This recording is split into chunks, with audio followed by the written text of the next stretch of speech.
ಹೋಗಿ ಅನೇಕ ಸಾರಿ ನಮ್ಮ ಕಾರ್ಯಕಾರಿ ಸಮಿತಿ ಸದಸ್ಯರುಗಳೆಲ್ಲರೂ ಸೇರಿ ಅವರ ಮನೆಗೆ ಹೋಗಿ ಅವರಿಗೆ ಮನ್ನಣೆ ಪತ್ರ ಕೊಟ್ಟಿದ್ದೀವಿ. ಇದನ್ನು ಮಂಜೂರು ಮಾಡಿಸ್ಕೊಡ್ಬೇಕು ಅಂತ ಅನೇಕ ಬಾರಿ ಒಂದು ಸಾರಿ ಇಲ್ಲ ಅನೇಕ ಬಾರಿ ಹೋಗಿ ಅವ್ರನ್ನ ಪಕ್ಷಾತೀತವಾಗಿ ನಾನು ಕಾಂಗ್ರೆಸ್ ಇರ್ಬೋದು ಅವ್ರು BJP ಇರ್ಬೋದು ಅದನ್ನೆಲ್ಲ ಮರೆತು ಎಲ್ಲ ಪಕ್ಷದವರು ಸೇರಿ ಅವ್ರ ಮನೆಗೆ ಹೋಗಿ ರಿಕ್ವೆಸ್ಟ್ ಮಾಡಿಕೊಂಡಿದ್ದೀವಿ ನಾವು ಅವ್ರನ್ನ ಮಾಡಿಕೊಡಿ ಅಂತ. ಮಾಡಿಕೊಡ್ಲಿಲ್ಲ.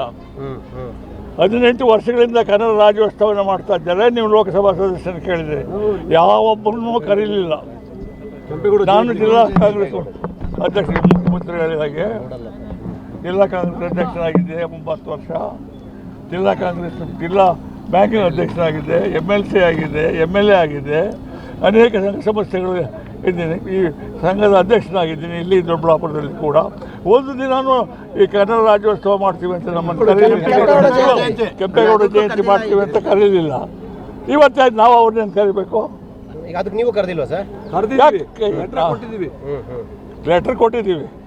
ಬರೋದು ಬಿಡಬೇಡಿ, ಮಾಡಬೇಡಿ, ಅದು ಮಾಡಬೇಡಿ ಅಂತ ಹೇಳಕ್ಕೆ ಅವರಲ್ಲ ಸರ್. ಈಗ ಅವರು ಅನೇಕ ಸಲ ಮಾತಾಡಿದ್ರು ಮಾಧ್ಯಮಗಳ ಜೊತೆನೆ. ಇದುವರೆಗೂ ನನ್ನ ಯಾರೂ ಒಕ್ಕಲಿಗರ ಸಂಘದಿಂದ ಸಮಿತಿಯಿಂದ ಆಗಲಿ ಯಾರೂ ಸಹ ನನ್ನ ಸಂಪರ್ಕ ಮಾಡಲಿಲ್ಲ.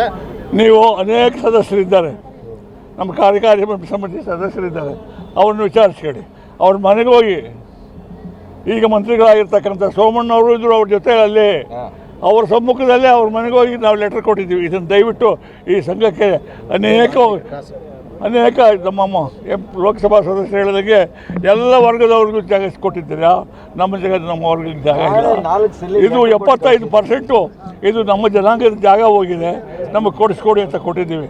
ಅವರು ಅದನ್ನು ಕೊಡೋದನ್ನು ತಪ್ಪಿಸಿದರೆ ವಿನಃ ಕೊಡೋದಕ್ಕೆ ಪ್ರಯತ್ನ ಮಾಡಲಿಲ್ಲ, ಒಬ್ಬರಿಗೂ ಹೇಳಲಿಲ್ಲ.